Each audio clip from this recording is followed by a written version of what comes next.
Morning.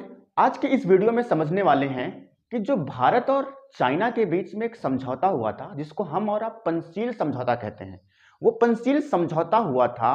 तो वो पंचशील समझौते के बीच में जो पंचशील है, ये जो शब्द है, ये आया कहां से, इसके बारे में इस वीडियो में चर्चा करने वाले हैं। और ये वीडियो बहुत ही शॉर्ट होने वाला है, लेकिन इसके बाद का जो वीडियो मैं आप तक पहुंचाऊंगा उसमें यह बताऊंगा कि पंचशील समझौते के बाद और 1962 का युद्ध कैसे हो गया, और पंचशील समझौते के बाद भारत की स्थिति और चाइना की स्थिति क्या थी। लेकिन उससे पहले मैं आपको यह बता दूं कि पंचशील समझौता कब हुआ, कैसे हुआ, क्यों हुआ, इसके पीछे मैंने एक वीडियो एक्चुअली बना चुका हूं। आपने अगर वो वीडियो नहीं देखा है तो आपको डिस्क्रिप्शन बॉक्स में आई बटन पर या एंड ऑफ स्क्रीन पर मिल जाएगा। लेकिन ये वीडियो जो है पंचशील समझौते के दौरान जो पंचशील शब्द जो आया वो कहां से लिया गया, ये पंचशील वर्ड कहां से, किस ऐतिहासिक अभिलेखों से लिया गया है, उसके बारे में हम चर्चा करने वाले हैं।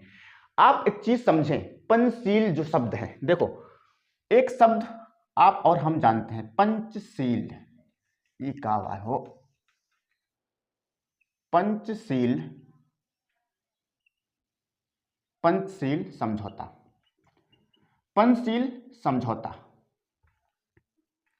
ये जो पंचशील समझौता है ये हुआ था 29 अप्रैल, डेट क्या है, 29 अप्रैल 1954 को, 29 अप्रैल 1954 को। लेकिन ये पंचशील समझौता हुआ था दो देश के बीच में, चीन और भारत के बीच में।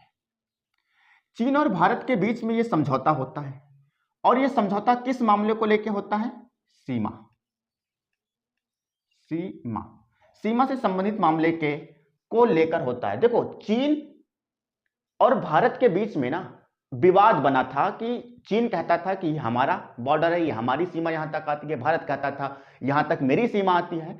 तो इसको लेकर दोनों देशों ने क्या किया था, किसी एक मुद्दे पर, किसी एक बात पर सहमति व्यक्त की थी, और उसे पंचशील समझौता कहा जाता है। थोड़ा सा हम रिवीजन कर लेंगे। देखो पंचशील समझौता क्या है, ये तो चीन जो है और ये भारत है। भारत और चीन की जो सीमा है ना, ये 3500 किलोमीटर की सीमा है, और 3500 किलोमीटर की सीमा चीन की भारत से लगती है। और यही चीन जो है, यहां पर अरुणाचल प्रदेश है, जिसको हम नेफा कहा जाता था पहले, ठीक है, नॉर्थ ईस्ट फ्रंटियर एजेंसी। तो अरुणाचल प्रदेश और सीमा, चीन की सीमा के बीच विवाद होते रहते थे, लेकिन इस विवाद को हल निकाल लिया गया और पंचशील समझौते के दौरान। तो चीन और भारत के बीच में जो विवाद होते रहते थे, तो चीन ने क्या किया और भारत ने क्या किया, इन विवाद को हल कर लिया और उसको पंचशील समझौता नाम दिया। लेकिन ये पंचशील शब्द जो है आया कहां से, क्या, पंचशील, पंचशील शब्द जो है, ये पंचशील शब्द जो है ये आया कहां से, ये लिया कहां से गया है पंचशील, ठीक है। पंचशील शब्द जो है इसमें इसको लिया गया है बौद्ध धर्म है, बौद्ध धर्म के ऐतिहासिक अभिलेखों से। ये जो बौद्ध धर्म है, बौद्ध धर्म के संस्थापक कौन थे, गौतम बुद्ध थे, गौतम बुद्ध थे। बौद्ध धर्म के संस्थापक गौतम बुद्ध थे। लेकिन गौतम बुद्ध के बाद बौद्ध धर्म को मानने वाले अलग अलग लोग हुए। देखो बौद्ध धर्म को मानने वाले दो प्रकार के लोग होते थे, एक होते थे भिक्षुक, एक होते थे उपासक, भिक्षुक और उपासक। अब इनमें फर्क क्या है, देखो एक धर्म है बौद्ध धर्म। जब गौतम बुद्ध ने इस धर्म की संस्थापना की तो इस धर्म के मानने वाले दो प्रकार के लोग थे, एक भिक्षुक हुआ करते थे, एक उपासक हुआ करते थे। इनमें और इनमें फर्क क्या है, मैं वही बताने की कोशिश कर रहा हूं कि ये पंचशील शब्द आया कहां से। जो पंचशील समझौता भारत और चाइना के बीच में हुआ, तो ये पंचशील शब्द जोड़ा कहां से गया था, लिया कहां से गया था, चुना कहां से गया था, तो वो चीज हम समझते हैं। लेकिन उससे पहले आपको यह जानना जरूरी है कि ये बौद्ध धर्म से इसका कनेक्शन क्या है। ये बौद्ध धर्म, गौतम बुद्ध इसके संस्थापक थे। गौतम बुद्ध के बाद इस धर्म को फॉलो करने वाले, इस धर्म को मानने वाले दो प्रकार के लोग होते थे, एक होते थे भिक्षुक, एक होते थे उपासक। भिक्षुक और उपासक में थोड़ा सा फर्क है। देखो भिक्षुक जो होते थे ये सब कुछ छोड़ देते थे, सब कुछ त्याग देते थे, घर बार लड़का बच्चा सब कुछ त्याग देते थे, और त्याग कर सन्यासी अवस्था में, ये कैसे होते थे, सन्यासी, सन्यासी सन्यासी जीवन जीते थे। भिक्षुक जो होते थे बौद्ध धर्म का प्रचार प्रसार करने के लिए ना सब कुछ त्याग देते थे, राजपाट घर बार सब कुछ त्याग कर बौद्ध धर्म का प्रचार प्रसार करते थे। कौन? भिक्षुक। जो लोग भिक्षुक होते थे उनको सन्यासी कह सकते हो, सन्यासी कहा जाता है। लेकिन जो उपासक होते थे ये ग्रही जीवन जीते थे। उपासक जो होते थे ये सब कुछ नहीं त्यागते थे, ये घर में रहते थे, रोजगार कमाते थे, शादी करते थे, गृहस्थ जीवन व्यतीत करते थे। ये जो उपासक होते थे ये गृहस्थ जीवन व्यतीत करने के साथ साथ बौद्ध धर्म को फॉलो करते थे। लेकिन ये क्या करते थे? सब कुछ छोड़ देते थे। तो इनके लिए तो कोई नियम तो होगा नहीं, इनके लिए कोई नियम तो होगा नहीं, इनके लिए कोई नियम तो नहीं होगा। लेकिन जो भिक्षुक होते थे बौद्ध धर्म भिक्षुक जो सन्यासी अवस्था ग्रहण करते थे उनको व्यवहार को, उनके जीवन को निर्धारित करने के लिए कुछ नियम बनाए जाते थे। अब ये भिक्षुक हैं, अब भिक्षुक क्या क्या नहीं करेगा? बौद्ध धर्म में बताता था कि भिक्षुक जो सन्यासी होंगे वो ये काम नहीं करेगा, ये काम नहीं करेगा, ये काम नहीं करेगा, ये काम नहीं करेगा। मतलब उनके जीवन संबंधित टर्म और कंडीशंस बनाए जाते थे, रूल और रेगुलेशंस बनाए जाते थे। तो भिक्षुक जो होते थे उनको 5 सिद्धांत फॉलो करने पड़ते थे। कितने सिद्धांत? 5 सिद्धांत। भिक्षुक जो होते थे इनके व्यवहार को, किसको? इनके व्यवहार को निर्धारित करने के लिए नियम बनाए जाते थे, नियम बनते थे। किसके? भिक्षुक के।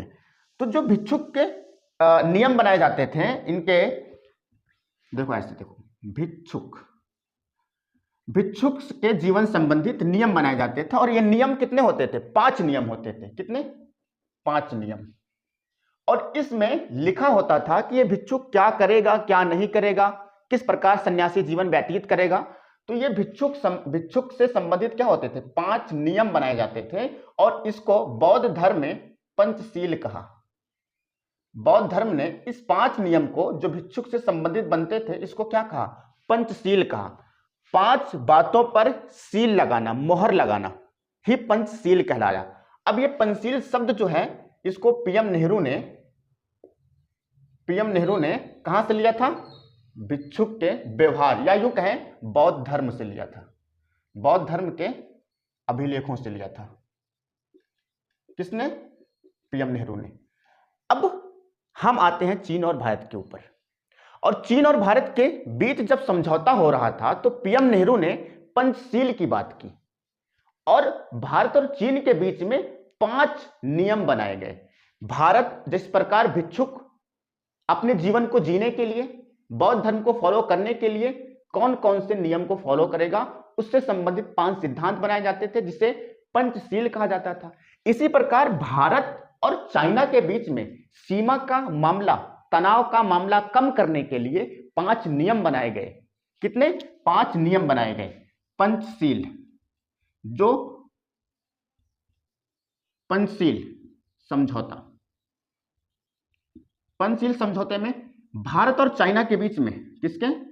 भारत प्लस चीन के बीच में 5 बातों पर सीलबंद किया गया। पहले क्या बात थी इसमें?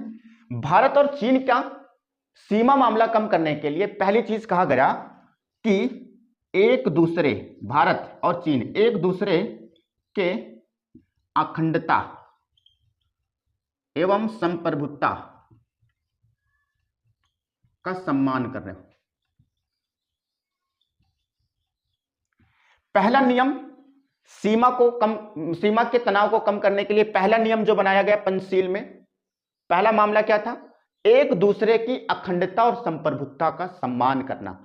भारत चीन की अखंडता का सम्मान करेगा और चीन जो है भारत की अखंडता और संप्रभुता का सम्मान करेगा। दूसरी बात, एक दूसरे के आंतरिक मामले में हस्तक्षेप ना करना। और दूसरा जो नियम पंचशील के दौरान बनाया गया भारत और चीन के बीच में वो था एक दूसरे का आंतरिक मामलों में हस्तक्षेप ना करना। हम भारत का जो आंतरिक मामला चल रहा है, सपोज करो भारत का अभी यूपी स्टेट है, उत्तराखंड स्टेट है, इवन जो भी स्टेट भारत के हैं, भारत इस अपने स्टेट पर कोई भी नियम बनाए, भारत क्या करे, अपने स्टेट पर इमरजेंसी लगा दे या अपने स्टेट को काट कर अलग कर दे, कुछ भी करे, भारत अपने आंतरिक मामले में, अपने सीमा के अंदर, भारत का जो सीमा है उसके अंदर वो कुछ भी करे, चीन इसमें इंटरफेयर नहीं करना, चीन इसमें इंटरफेयर नहीं करेगा। और इसी प्रकार चीन अपने आंतरिक इलाके में कुछ भी करे, कुछ भी करे, उसमें भारत भी इंटरफेयर नहीं करेगा। तो इसी वजह से कहा गया कि एक दूसरे के आंतरिक मामलों में हस्तक्षेप, इंटरफेयर नहीं करना। भारत का जो दिल करे वो करे, अपने सीमा के अंदर रहकर, दायरे के अंदर रहकर, और चीन का जो दिल करे वो करे, लेकिन अपने सीमा के अंदर रहकर, अपने दायरे के अंदर रहकर, एक दूसरे पर कोई कीचड़ नहीं उछालेगा, एक दूसरे के मामलों में कोई इंटरफेयर नहीं करेगा। दूसरा क्या था, तीसरा, पंचशील में तीसरी, पंचशील मतलब 5 बातों में तीसरी बात क्या थी कि एक दूसरे पर अटैक ना करना, एक दूसरे पर क्या, अटैक ना करना। चीन भारत पर अटैक नहीं करे और भारत जो है वो चीन पर आक्रमण ना करे, शांति से दोनों रहें। और तीसरा के बाद चौथा बात जो शामिल थी पंचशील में, परस्पर लाभकारी संबंध स्थापित करना, संबंध क्या करना, स्थापित करना। और चौथी बातें जो पंचशील में शामिल थी, 5 बातों में चौथी बात जो शामिल थी पंचशील समझौते के दौरान, वो था कि भारत और चाइना परस्पर लाभकारी संबंध स्थापित करें। चीन भारत के साथ व्यापार करे, भारत चीन के साथ व्यापार करे, ठीक है, जिससे दोनों को लाभ हो, आर्थिक रूप से मजबूत हो। तो परस्पर लाभकारी संबंध स्थापित करना, यह 5वीं बात थी। और आखिरी बात जो थी, आखिरी बात यह थी कि परस्पर सह-अस्तित्व, शांतिपूर्वक सह-अस्तित्व, शांतिपूर्वक सह-अस्तित्व स्थापित करना। और 5वीं बात जो शामिल थी कि भारत और चाइना शांतिपूर्वक अपने अस्तित्व को बरकरार रखें, शांतिपूर्वक, दोनों लोग शांतिपूर्वक अपने अस्तित्व बरकरार रखें। ये 5 बातें, 1, 2, 3, 4 और 5, पंचशील समझौता तो भारत और चाइना के बीच में 29 अप्रैल 1954 को हुआ, तो इसमें ये 5 बातें शामिल थी। ये 5 बातें शामिल थी कि एक दूसरे की अखंडता संप्रभुता का सम्मान करना, एक दूसरे पर अटैक ना करना, एक दूसरे के आंतरिक मामलों में हस्तक्षेप न करना, ठीक है, परस्पर लाभकारी संबंध स्थापित करना, उसके बाद शांतिपूर्वक सह-अस्तित्व स्थापित करना, यह पंचशील समझौते में शामिल था, ठीक है। लेकिन इसके बाद एक छोटा सा एक नोट मैं उसको बताना चाहूंगा कि इससे पहले एक और समझौता हुआ था, उसको भी हम थोड़ा सा समझ लेते हैं इसमें।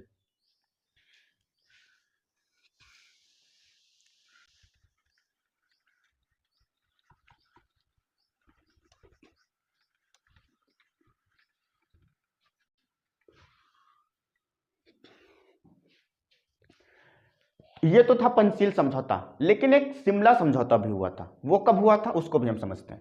देखो, ये भारत है, प्यारा भारत, हमारा प्यारा भारत, ये निफा था, नॉर्थ ईस्ट फ्रंटियर एजेंसी, ये अब अरुणाचल प्रदेश है, अरुणाचल प्रदेश। इसको पहले क्या बोला जाता था, निफा बोला जाता था। ये भारत है, नॉर्थ वेस्ट ईस्ट है, ईस्ट इसमें है, साउथ, ये भारत का इलाका था। और यहां पर चीन है। अब चीन की कुछ सीमा किससे लगती है, अरुणाचल प्रदेश से लगती है। किससे, अरुणाचल प्रदेश, ये सीमा है किसकी, अरुणाचल प्रदेश की चीन के साथ कुछ सीमा इससे लगती है। तो चीन क्या, चीन और अरुणाचल प्रदेश के बीच में ना, कब, 1914 में। और 1914 में भारत जो था, भारत पर किसका, क्राउन का रूल था। यह मामला जो सीमा से संबंधित मामला जो चीन उठाता रहता है आए दिन, और भारत के कई इलाकों को अपने नक्शे में दिखाता है, तो यह मामला कोई नया मामला नहीं है। एक तारीख आपको पता होगी कि 1914 में भारत पर जो शासन था वो क्राउन का था, ब्रिटिश शासन था। हम लोग गुलामी की जंजीरों में जकड़े हुए थे, गुलामी की राह पर चल रहे थे। भारत उस समय आजाद मुल्क नहीं था। यह जो पंचशील समझौता हुआ था 1954 में हुआ था, भारत की आजादी के बाद यह समझौता हुआ था। यह पंडित जवाहरलाल नेहरू ने किया था। लेकिन ये जो अरुणाचल प्रदेश और जो चाइना है, इसका मामला पहले से भी चल रहा था। सीमा संबंधित मामला पहले से भी चल रहा था। ये तनाव काफी पुराना भी था, ये दर्द काफी पुराना भी था। 1914 में क्या होता है? फर्स्ट वर्ल्ड वार होता है। और उस समय चीन क्या करता है? अरुणाचल प्रदेश की सीमा को अपना बताता है, अरुणाचल प्रदेश के इलाकों को अपना बताता है। तो ये जब मामला काफी उठने लगा तो ब्रिटिश क्राउन ने क्या चीन और अरुणाचल प्रदेश की सीमा से संबंधित एक फैसला दिया, जिसे शिमला समझौता कहा जाता है। शिमला समझौता कहा जाता है। और अरुणाचल प्रदेश और चाइना के बीच में एक बॉर्डर, एक सीमा बनाई जिसको मैकमोहन रेखा कहा जाता है। मैकमोहन रेखा कहा जाता है, इसको मैकमोहन रेखा कहा जाता है। और ये मैकमोहन रेखा जो है, ये भारत और चाइना के बीच में, इवन चीन और अरुणाचल प्रदेश की सीमा को निर्धारित किया गया था 1914 में। बताया ब्रिटिश क्राउन ने कि अरुणाचल प्रदेश का ये सीमा है और चाइना का ये सीमा है, दोनों अपने दायरे में रहो। एक बाउंड्री खींच दी गई जिसको मैकमोहन रेखा के नाम से जाना जाता है। ये 1914 का केस था। लेकिन 1914 के बाद जब भारत आजाद हुआ तो उसके बाद एक समझौता और हुआ। ये तो शिमला समझौता हुआ, एक समझौता और हुआ था, वो पंचशील समझौता था ना, जिसको मैंने अभी चर्चा की। पंचशील समझौता था। ये 1954 में हुआ था और ये 1914 में हुआ था। तो ये दो समझौते भारत और चाइना के बीच में हुए थे। इसमें ब्रिटिश क्राउन ने एक बाउंड्री खींचकर, एक सीमा खींचकर निर्धारित कर दिया था कि चाइना का बॉर्डर है ये, अरुणाचल प्रदेश का बॉर्डर है। लेकिन कोई कागजी सिग्नेचर के अकॉर्डिंग कोई समझौता नहीं हुआ था। लेकिन कागज के अकॉर्डिंग जो समझौता हुआ था वो पंचशील समझौता हुआ था, जिसमें मुख्यतः 5 बातें शामिल थी। ये तो था एक छोटा सा वीडियो जो मैंने पंचशील समझौता में जो पंचशील शब्द है वो कहां से लिया गया है। लेकिन और ये भी समझाना था कि ये मामला जो है 1954 से नहीं उठा था, ये काफी पुराना मामला है। तो आई होप आपको वीडियो समझ में आया होगा। मिलते हैं दूसरे वीडियो में, तब तक के लिए बाय बाय, टेक केयर।